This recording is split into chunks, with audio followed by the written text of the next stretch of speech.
Okay. Hi, Jeff and Chris. Hello. How are you doing today? Good. How are you? I'm good. I'm asking you to make that short movie about the witches about for my project for Bulgaria. Um, because Bulgarians they really don't have information what is the witches. Most of the people there they believe that this is just like Harry Potter, very good idea for movie. But I see that you're real persons, and maybe the only one difference with other people is you have a black dress and pentagrams. Can you tell us what exactly is that to be a witch? How you became a witch? What happened? For me, I was 16, and I started looking at world religions, and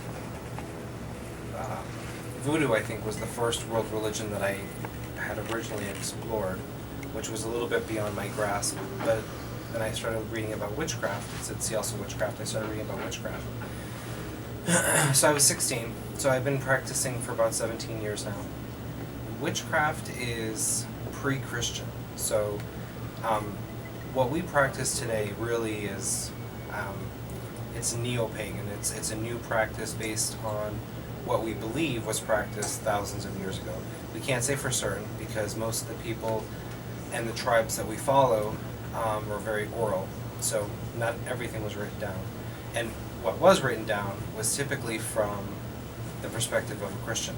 So if you look at the Druids, the Celtic priests at the time, everything that they did was oral. Nothing. They didn't write anything down. The only people that wrote anything down was Julius Caesar, who was known for his take on it. But of course, there was a Christian influence. So they were, if you read about them, they were barbaric. They were, they couldn't be killed. They, of course, they were battling them as well. And so what you end up with is you have these ancient religions who become, so you have the ancient religions, then you have the birth of Christianity. Christianity comes into play, so this belief in a single person, this one idea of what the divine is, which is a completely different concept, and then you end up with eventually. I mean, the Old Testament doesn't even really talk about the devil. The New Testament, you start talking about the devil and a demon and so on and so forth.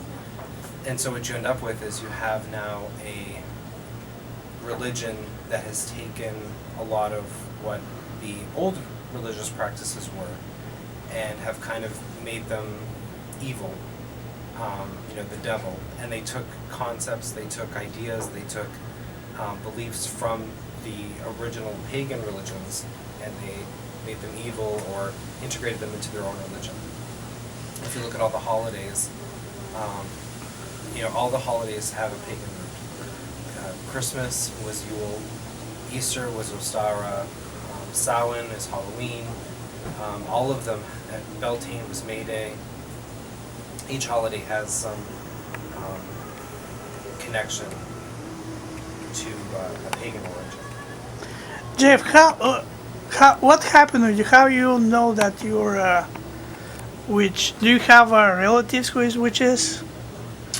I don't have relatives that claim they're witches. Maybe from your family? My family grew up with visions.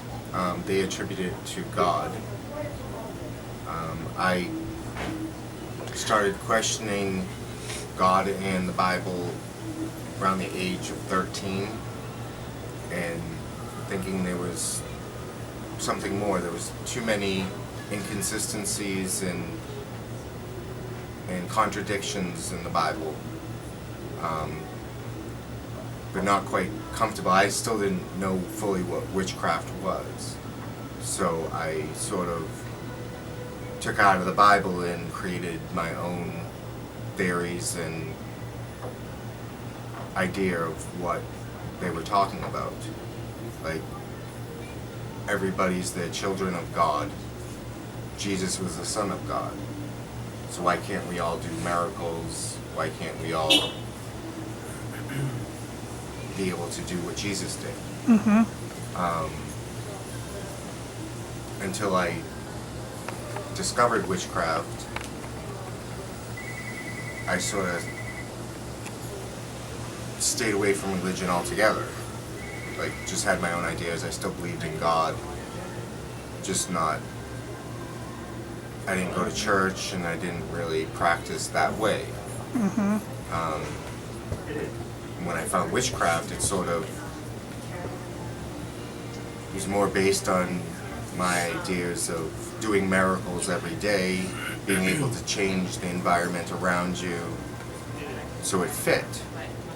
And that's how I sort of got rolling in towards witchcraft. What is your opinion? What is the difference between magician and witch, or they're the same? There is a difference. A magician is a person who uses magic. Witchcraft is a religion. Okay. So a person who just practices magic but does not attribute it to any religious context is a magician. Okay. We are witches, so it's a religion for us. Not everybody, and actually most people are not born witches. You can grow up in a witch household, you can grow up in a pagan household, but it's a religion that you choose, and you have to study and practice if that's. Do you have a schools for witches? There are schools. Where are they? Probably the most organized. I mean, we have several spread across the country. But the most organized that I can point to is the Mystery School in Salem, New Hampshire. Here. Oh, actually. In New Hampshire, yeah. Okay. It's a really well put together study system. It's a 5-year study and practice. But there are several others sprinkled across the country, different traditions, different ways of practicing, but it's something you have to seek out. One of the tenets of witchcraft is that we don't recruit people. We don't seek people out to try to convert them to witchcraft. People have to come to us and ask us questions. So, your occupation is to be a witch, or you have another job and you're doing that like voluntary and separately, or your occupation is witch? My occupation, I've had several. Most recently I worked in insurance. I managed a claims department for a large insurance company, and I was recently laid off. Okay. Prior to the layoff, there was a lot of organizational changes, so I suspected that there was going to be a layoff. So we opened our store. Okay. So This is right your now- business, like So right now this is my full-time job. yeah. As far as our lifestyle, I mean, we live as witches. We do daily practices. We have altars at home. We think. It's a lifestyle, really. But it requires a lot of dedication. What is the symbol of the pentagram? You have, both of you have pentagrams. What means that? It represents a couple of different things. Most Star and circle? It's the star. Well, first of all, it represents the 4 elements. So Okay. The 4 elements are the bottom points. So it's earth, air, fire, and water. Spirit, or the divine, is the top point. We recognize the importance of the elements. We work with them very closely, and that's part of what magic is. Magic is really being able to manipulate the elements and to have an influence over them. The other thing that this represents is the perfect human being. So it's the equal pointed star. So if you look, there's a human. In witchcraft, we have a belief of reincarnation, and so you live life after life after life, and that's what karma is. So karma, you're working out your karma throughout these lives. I'm sorry that I'm interrupting you, but you okay. mean beliefs in India, like if you're a good person, if you're doing good things, the next life you'll be born again in the human body, and the other side, if you don't make good choices, if you don't live good, then maybe you'll be born in the mouse. No, we don't have that. It's similar to that. But Okay. that's a threat and reward system. Okay. And we don't. Nobody gets threatened. There's no fire, brimstone. There's no hell. Our belief is that regardless of the type of person that you are here and now, when you cross over into the other world, you'll reflect on what you've done with this life, whether that's good or bad, and that's part of your karma. So, in order for us to be perfect, so getting back to the perfect human, in order for us to achieve that, we have to experience everything. We have to be killed, and we have to kill. We have to be rich, we have to be poor. We have to experience the full spectrum of life, and it happens life after life after life. So if you're poor in this life, you may be rich in the next life. How many lives is necessary to have to become a perfect human being? Nobody really knows. It's when you reach. So there's a level called ascended master. There's also or they also call them the mighty dead. The mighty dead or the ascended masters are people that are no longer reincarnated. So they've reached a point in their lives, life after life, where they don't have to reincarnate anymore, and so they stop.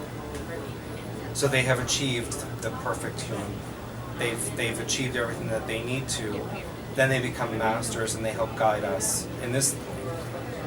The genius partner, Leonardo da Vinci, he has a human being like this in the circle. Perfect, yes. Perfect. And maybe that is kind of relating with the pentagram. Well, I mean, we look at it that way. I don't know that he necessarily did, Uh-huh. but he was looking at the perfect human. And if you look around, there is nobody's perfect. And Yeah, sure. for us to think that somebody's perfect, I mean, everybody has a flaw at some level. And so we look at that there is a perfect, but it doesn't exist here. We're going through trials and tribulations so that we can help the next person down the line. When you become a mighty dead or the ascended masters, it's then your task to help others as they go through their life cycles.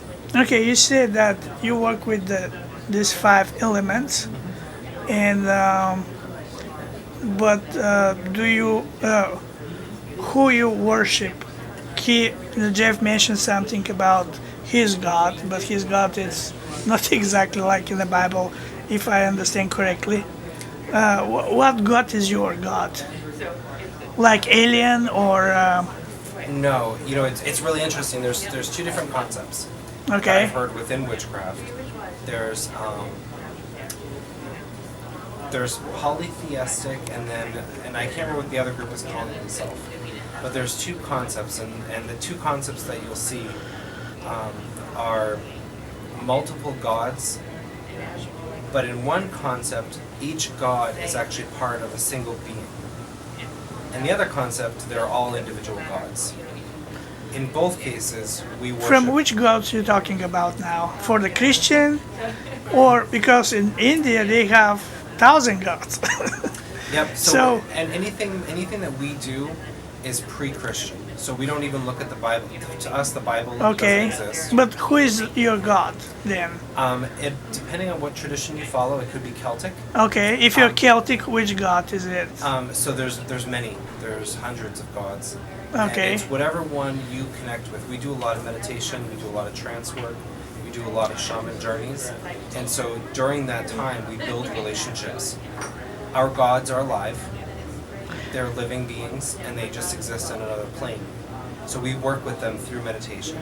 So if you've, some people like Egyptian, Okay. and so we'll use Isis or Bast or as goddesses, or we'll use a Osiris or a Thoth as the gods. If you're talking Celtic, you could have Maka, who's a very powerful Celtic goddess, the Dagda, which is a very powerful Celtic god. Then of course there's Greek. So then you have Zeus and Hera and Apollo and Artemis. So we work with all of those gods. Ah, okay. What happens is that what you'll find is that some people just resonate for whatever reason. We don't know why. Just if you start practicing witchcraft, for example, your history and your beliefs might influence you a little bit, but you'll start to feel a connection. And you can't explain the connection. You'll just know that I need to work with this god and this goddess for whatever reason. And that's pretty much how we find who we work with today. And it could change. Your beliefs could change. Your understanding of things could evolve. What you need to work with will change. Yeah. What kind of rituals you do? So we celebrate the 8, they call them Sabbats. Sabbath means because for Adventistic people, Sabbath is not Sunday. Right. For other Christians, Sabbath is Sunday. Yep. What is your Sabbath? So we have Sabbat. Some people will Or pronounce Shabbat is in. Some people will pronounce it Sabbats. Okay. I pronounce it Sabbath. Okay. So we have 8 of them. Our New Year starts at Samhain, which is October. Halloween. That's based on Celtic. So the Celts had 2 seasons. They had summer and they had winter. Their winter started October 31st, and their summer started May 1st. So we had Samhain and Beltane. Okay. So Samhain starts our year off. If you look at our holidays, it's also the transition of the divine. So mythologically speaking, there's a goddess. The god enters the underworld at Samhain. At Yule, which is the return of the sun as S-U-N, that's the winter solstice, the god is coming back to Earth, and so that's his rebirth. So that's our second holiday. Imbolc falls in February. Imbolc, it literally means in milk, and that's when everything is starting to shift and change a little bit. The Earth is starting to come back to life. We start to see spring.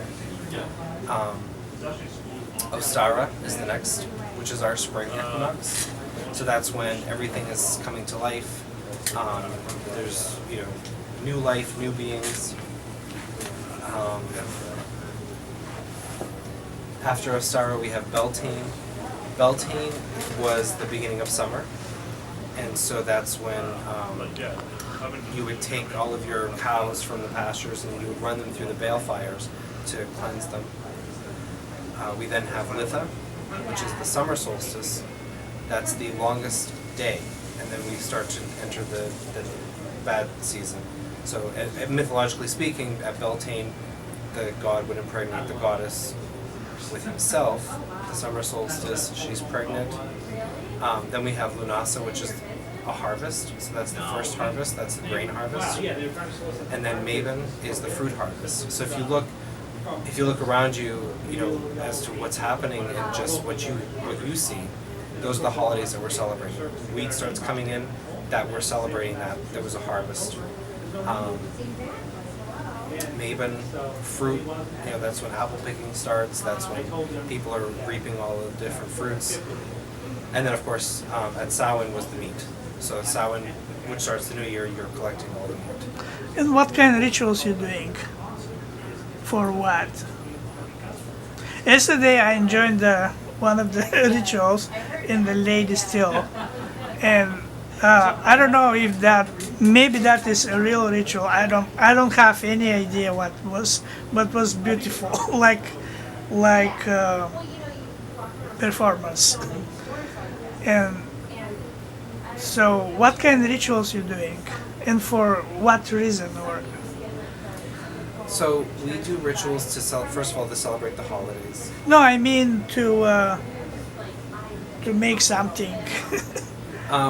Well, we also do rituals to do spell work. So if you need, Yeah, if you need I something- was something like Yep. that yesterday. So if you need something, then you cast a spell for it. Okay. You do a ritual to cast a spell. Okay. Spell is an amplified prayer. Yeah. All the Christians go to church and they sit and in church the priest will say something and everybody repeats. And so what you're doing is you're collectively building this energy because the priest is saying, you're repeating, you're in that state of mind, and so you're building this up. Ultimately what will happen is you're creating this prayer which turns into a spell. We do very similar, just because we're priests on our own, we learn how to do it ourselves. And so we build our own energy. We just don't use everybody else around us. We just do it ourselves. You say that you're a priest.